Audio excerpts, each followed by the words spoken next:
Assalamualaikum warahmatullahi wabarakatuh. Jumpa kembali bersama saya Adi di channel Ngulik Sejarah.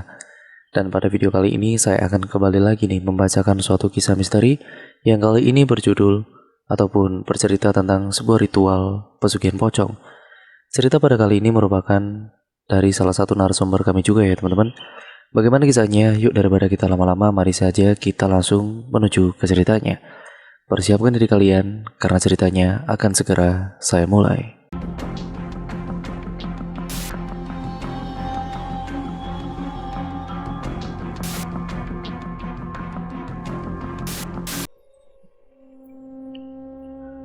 Di kesempatan kali ini ada satu kisah yang dimana narasumber ini saksi dari seorang pelaku pesugihan.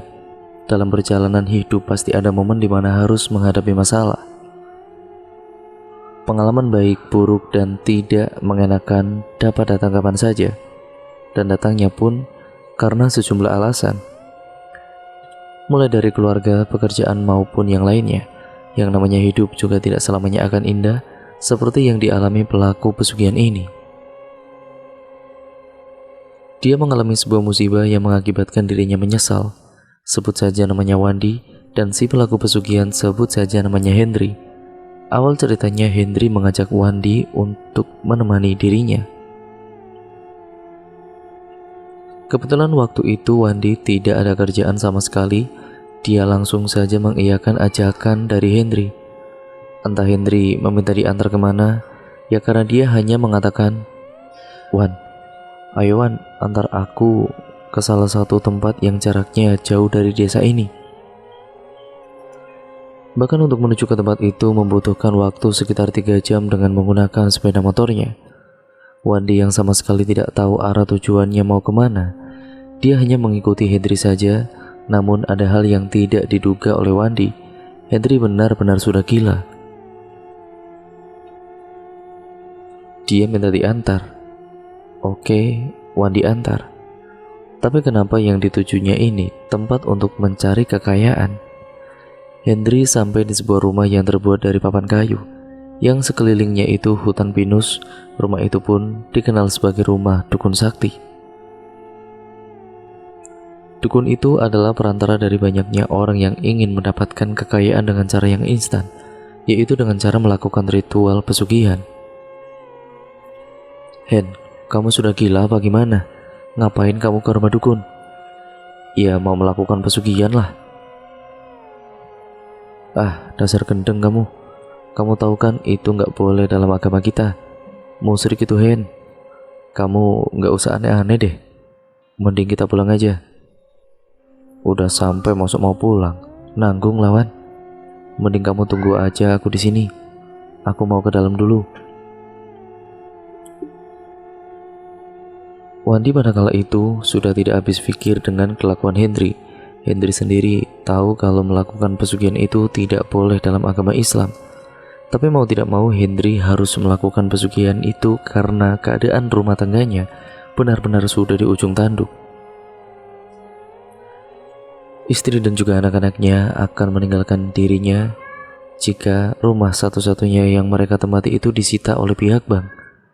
Bukan maksud istri dan anak Hendri tidak mau kalau hidup miskin, tapi dari kebiasaan dari perilakunya Hendri yang membuat mereka itu marah.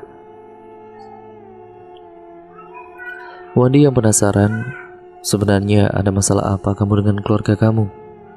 Bukankah keluargamu itu baik-baik saja, tidak ada masalah sama sekali?"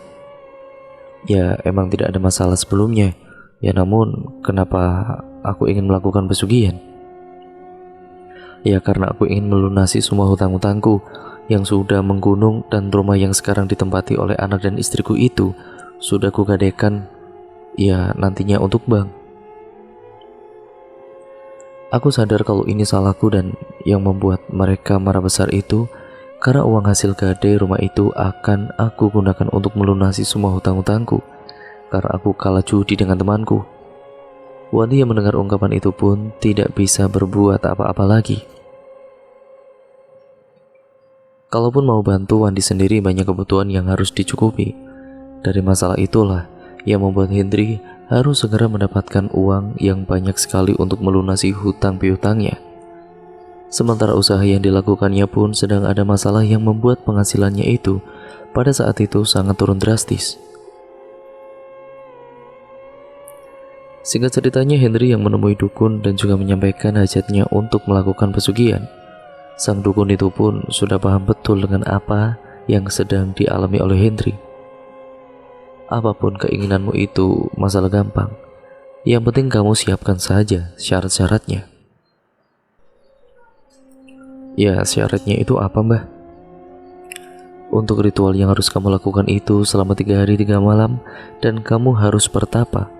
Namun sebelum kamu melakukan pertapaan, kamu harus siapkan maharnya. Mahar untuk apa, Mbah? Ya, untuk menyiapkan segala keperluan ritualmu. Dan mahar itu totalnya 10 juta rupiah. Yang nantinya uang itu akan saya gunakan untuk membeli minyak yang harganya itu tidak murah. Kamu harus menyiapkan uang 10 juta itu secepatnya. Kenapa maharnya banyak sekali, Mbah?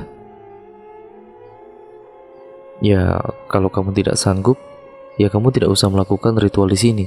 Silakan kamu cari tempat lain saja, ungkap Mbah Dukun kepada Henry. Nah, pada saat itu, Henry yang mendengar ucapan Mbah Dukun itu pun sempat bingung karena dia tidak punya uang sebanyak itu. Singkat ceritanya, setelah Henry ini berdiskusi dengan Wandi, akhirnya Henry pun menyetujui apa yang disyaratkan dengan mahar yang harus dibayarkan kepada Mbah Dukun itu untuk bisa melakukan ritual pesugihan. Di keesokan harinya, Henry yang datang ke rumah dukun itu lagi pun dengan membawa uang ataupun mahar 10 juta rupiah dan 1 ekor kambing. Setelah semuanya diserahkan, Henry disuruh untuk mandi kembang di belakang rumah sang dukun. Selesainya mandi kembang, Mbah Dukun ini menjelaskan tata cara dan mantra yang harus dibaca saat melakukan ritual pesugihan. Nah, Wandi yang menemani Henry diminta untuk pulang dan menjemput Henry 3 hari lagi.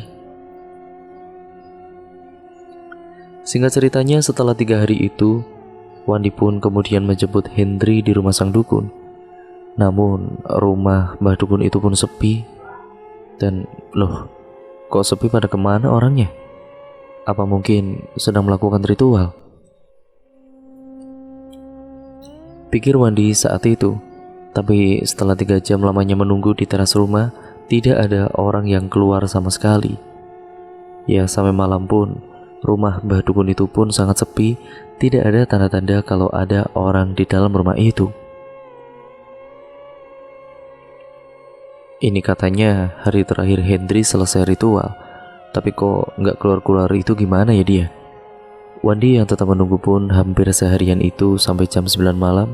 Tiba-tiba Henry ini muncul dari arah belakang rumah sang dukun, tapi sendirian. Gimana, Hen, ritualnya? Sudah selesai apa belum? Sudah sukses? Tanyanya nanti saja ya. Kita pulang aja dulu, sudah malam. Di sepanjang perjalanan pulang itu, mereka ngobrol agar tidak mengantuk karena memang jam sudah menunjukkan pukul 9:30 malam. Nah, setelah sampai di rumahnya si Henry saat Wandi ini hendak pulang.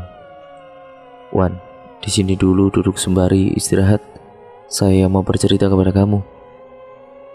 Kemarin itu saya didatangi oleh sosok pocong yang akan menjadi sesembahanku. Sosok itu tidak seperti pocong yang lainnya. Dia berwajah sangat cantik, bak bidadari. Wah, berarti kamu sukses dong kalau begitu. Ya, semoga saja berhasil.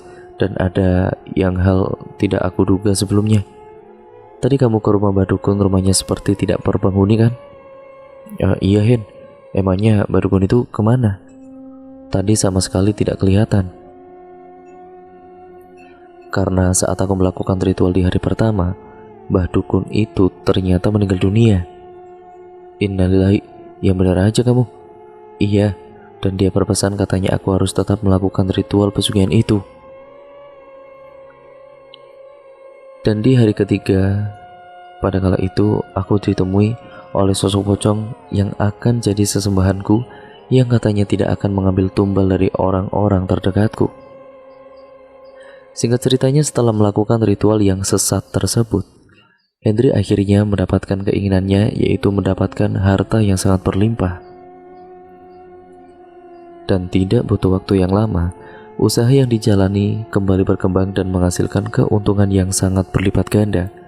Satu persatu hutangnya pun terlunasi, mulai dari hutang ke tetangga, hutang ke sanak saudaranya, dan terutama hutang ke pihak bank agar rumah yang dimilikinya itu tidak jadi disita. 1 minggu beres ritual, usahaku mulai berkembang lagi, Wan. Awalnya punya 3 kios, terus nambah jadi 7. Tutur Hendri kepada Wandi. Aku pun sangat berterima kasih karena kamu sudah mau mengantarkanku melakukan ritual pesugihan itu. Wandi yang mendengar kabar itu pun ikut senang, namun di dalam hatinya Wandi muncul rasa khawatir tentang Hendri yang sudah bersekutu dengan iblis. Pesugihan tanpa tumbal sangat terdengar aneh. Ya, mana mungkin iblis membiarkan itu secara cuma-cuma, aneh sekali. Hari demi hari usaha kiosnya pun semakin berkembang. Istri dan juga anaknya sama sekali tidak tahu apa yang dilakukan oleh si Hendri ini. Segala kebutuhan mereka akhirnya tercukupi kembali, dan Hendri pun kemudian sudah tidak lagi bermain judi. Kebiasaan Hendri yang tidak boleh ditinggalkan saat Jumat Kliwon adalah ritual dan ritual. Hendri harus melakukan ritual pesugihan di salah satu bilik kamar di rumahnya. Tapi sebelum itu ada beberapa syarat yang harus dipenuhinya. Yang pertama adalah dia harus bersedia melayani pocong setiap malam Jumat Kliwon di kamar khusus. Yang kedua, dia tidak boleh sampai lupa menyediakan sesaji pada waktu-waktu tertentu. Dan bila semua syarat telah terpenuhi, pocong itu akan siap sedia membantu usaha yang dijalani Hendri dan memberikan sebungkus kain yang berisi uang yang jumlahnya jutaan. Tidak hanya syarat yang harus diperhatikan, tapi ada larangan yang harus Hendri ingat. Seperti yang kita tahu, bila melakukan perjanjian dengan pocong, akan ada resiko yang akan didapatkan. Iblis yang tidak berperi kemanusiaan tidak akan begitu saja membantu manusia tanpa upah. Walaupun sosok iblis itu sendiri yang berkata, pesugihan ini tidak akan memakan tumbal. Itu adalah tipu daya iblis agar manusia masuk ke jeratannya dan menduakan sang pencipta. Terlebih lagi, perjanjian ini tidak bisa dibatalkan. Setiap malam Jumat Kliwon, Hendri ini akan berpakaian rapi seperti menyambut seorang tamu. Kemudian dia akan masuk ke dalam kamar khusus yang sudah disiapkan. Si pocong ini ternyata akan berubah menjadi wanita cantik dan siap untuk dilayani. Meskipun jadi wanita cantik, tetap saja dia adalah sosok pocong.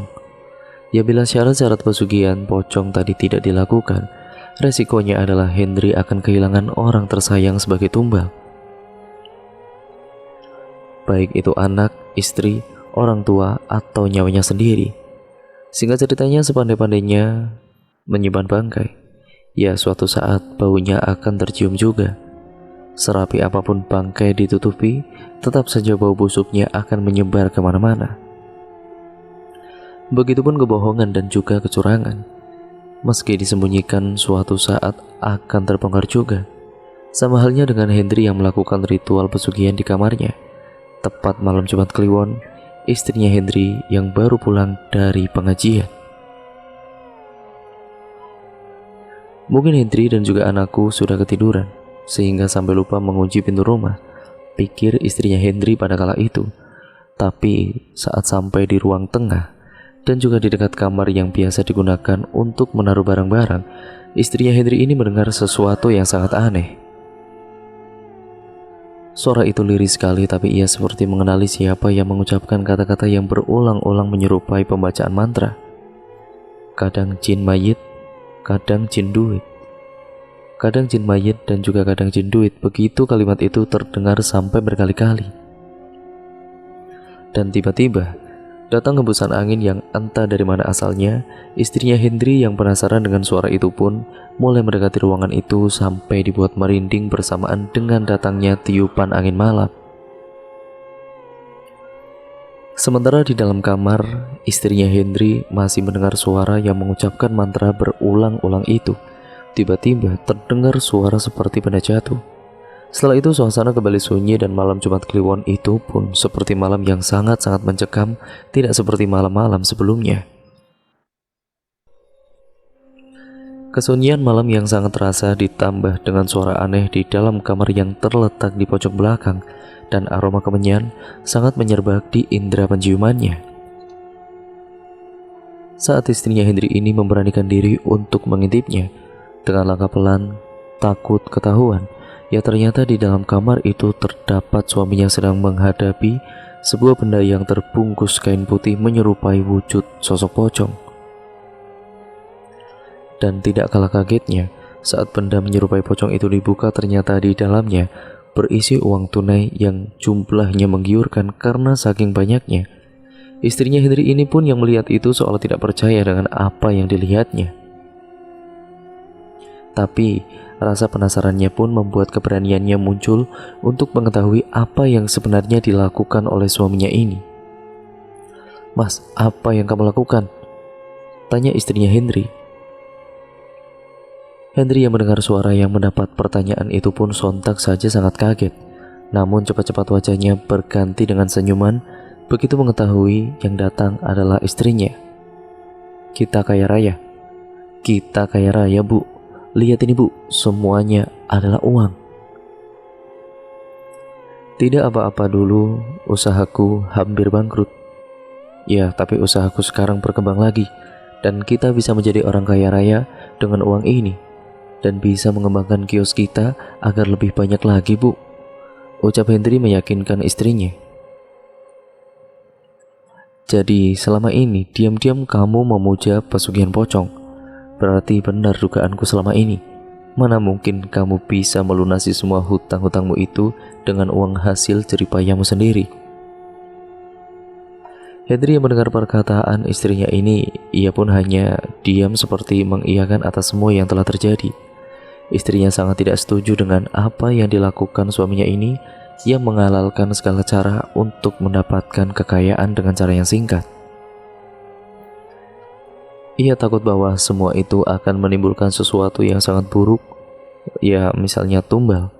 Namun ia tidak bisa berbuat apa-apa sebab semua sudah dilakukan suaminya tanpa sepengetahuannya. Dan penyesalan itu pun semakin mendalam saat anak sematawayangnya mengalami sakit-sakitan. Mata yang cekung dan juga menghitam ini sangat jelas di mata anaknya Hendri. Sama dibawa ke dokter, dokter itu pun mengatakan kalau anak itu hanya kecapean saja. Namun tidak hanya itu saja, perut anaknya Hendri ini di setiap malamnya akan sangat sakit seperti ditusuk-tusuk oleh benda tajam. Anaknya ini sering mengadu kalau setiap malam pasti perutnya sakit dan kemudian mengalami mimpi buruk. Mimpi buruknya ini pun seperti dia itu didatangi oleh sosok pocong yang wajahnya sangat-sangat menyeramkan. Tidak hanya 1 atau 2 kali memimpikan sosok pocong itu, tapi hampir 1 bulan berturut-turut sosok pocong itu pun hadir di alam mimpinya. Istrinya Hendri yang mendengar cerita dari anaknya ini semakin was-was akan hal yang tidak diinginkan bakal terjadi. Di saat Hendri ini melakukan ritual lagi, anaknya ini menangis dan juga menjerit-jerit.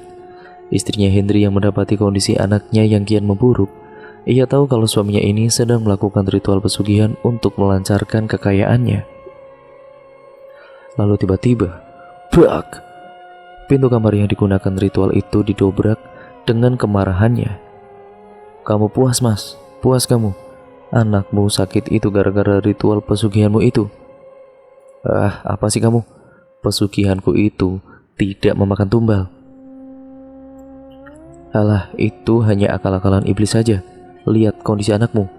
Dia selalu menjerit ketakutan setiap malamnya dan selalu didatangi oleh sosok pocong yang sangat menyeramkan." "Itu hanya mimpi buruk, Bu. Kamu gak usah mengada-ngada deh. Kalau kamu gak percaya, aku akan panggil Pak Ustadz kemari." Istrinya Hendri yang sudah tidak kuat dengan perilaku suaminya yang sudah bersekutu dengan iblis, ia langsung bergegas ke rumah Pak Ustadz yang jarak ke rumahnya itu hanya memakan waktu 5 menit saja. Tidak berselang lama kemudian istrinya Hendri ini pulang ke rumah dengan Pak Ustadz di sampingnya. Mohon maaf Pak, tolong anak saya Pak. Dia selalu mengadu kesakitan dan selalu mimpi buruk. Boleh saya melihat keadaan anaknya Ibu? Silakan saja Pak. Dilihat kondisi anaknya Pak Hendri yang sudah terbaring di atas ranjang tidak bisa apa-apa lagi. Innalillahi wa inna ilaihi raji'un. Sontak saja Hendri dan istrinya terkejut mendengar apa yang diucapkan oleh Ustadz tersebut. Kenapa Pak? Ada apa Pak dengan anak saya? Maaf Pak Bu, anaknya sampean ini sudah meninggal dunia. Dan menurut mata batin saya, anaknya sampean ini meninggalnya tidak wajar karena sukmanya ini ada di tangan iblis. Di tangan iblis bagaimana Pak? Maaf sebelumnya, anaknya sampean ini meninggal karena dijadikan tumbal pesugihan. Istrinya Hendri yang mendengar itu pun sontak saja terkejut dengan air mata yang sudah membasahi pipinya. Puas kamu Mas, puas kamu. Gara-gara pesugihanmu itu anakku jadi meninggal dunia. Hendri yang mendapat amukan dari istrinya itu kemudian hanya diam saja. Ya Pak Ustadz yang masih berada di situ pun hanya terdiam dan tidak mau ikut campur urusan mereka. Kematian adalah hak mutlak kehendak dari Allah Subhanahu wa Ta'ala. Namun perasaan bersalah telah melakukan pesugihan itu membuat Hendri tidak bisa berbuat apapun. Ya, tidak hanya perasaan bersalah saja setelah kepergian anaknya. Beberapa kali rumah Hendri sering didatangi makhluk gaib berwujud manusia yang mengawasi dari kejauhan. Dan penyesalan itu pun semakin mendalam saat istrinya ini meninggal di jalan raya akibat ditabrak kendaraan bermotor sepulang dari pasar. Hendri yang menduga kalau istrinya meninggal ini karena ulah sesembahannya, ia sangat-sangat menyesal melakukan pesugihan itu. Menyadari semua adalah bagian dari syarat yang harus dipenuhi setelah menerima kekayaan, ritual pesugihan pocong itu pun sudah tidak dilakukan lagi. Hendri kemudian melakukan taubat dan tidak mau lagi melakukan ritual di malam Jumat Kliwon. Namun seiring taubatnya Hendri, harta kekayaannya pun lambat laun kemudian habis. Apa yang sudah dilakukan Hendri selama ini tentu tidak sebanding dengan resiko yang harus ditanggungnya. Kenikmatan duniawi yang Hendri reguk sirna dalam sekejap mata, dan kini Hendri hanya hidup sebatang kara dan tidak memiliki apapun dan siapapun lagi di dunia ini. Dan akhirnya cerita pun selesai sampai di sini ya teman-teman. Bagaimana nih menurut kalian cerita pada kali ini yang saya bawakan? Tulis komentar kalian di kolom komen ya teman-teman. Jangan lupa untuk kalian like dan juga share video kali ini sebanyak-banyaknya agar channel ini berkembang menjadi channel yang lebih baik tentunya. Dan jangan lupa untuk kalian yang belum subscribe channel ini dan nyalakan tombol lonceng notifikasinya agar kalian ini tidak ketinggalan video terbaru selanjutnya dari channel ini ya teman-teman. Sekian dan terima kasih, semoga apapun yang terkandung dalam cerita pada kali ini ya seperti biasanya kalian bisa mengambil nilai positifnya, yang buruk kalian buang jauh-jauh. Dan kurang lebihnya mohon maaf, sampai berjumpa di video yang terbaru selanjutnya dari channel Ngulik Sejarah. Wassalamualaikum warahmatullahi wabarakatuh.